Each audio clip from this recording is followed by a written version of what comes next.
रास्ता पार्श्व फल व्यवसायी को निशा दे लुट घटन जड़े लुटेरा को गिरफ कला बादामबाड़ी थाना पुलिस। महांगा अंचल प्रमोद कुमार दास को यह घटन गिरफ करिछि पुलिस। अधिक परिमाणर फल किणिबार लोभ देखाई लुट करुवा अभियुक्त जनक पाखु पुलिस 5टी मोबाइल 7,000 टंका 2टी रूपा ब्रेसलेट सह विपुल परिमाणर निशा बटिका जबत करिछि। गिरफ प्रमोद नारे कटक भुवनेश्वर विभिन्न थाना एकाधिक मामला थिबा पुलिस कहिछि। तेबे पुलिस सही अंचल सीसीटीवी फुटेज को अनुधान करी प्रमोद को धरिबारे सफल होइछि।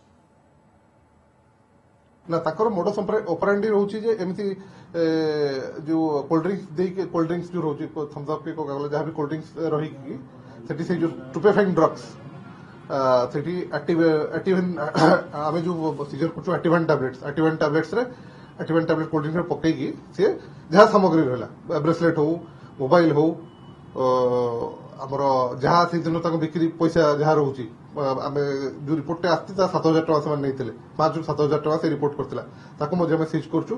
किंतु देखिया गले ताकर जो पुराना केस मध्य रही प्राय भुवनेश्वर जीआरपी रे 4टी रही खोर्धा जीआरपी पुलिस स्टेशन रे गोटे रही कटक जीआरपी रही और बादामबाड़ी रे 2टी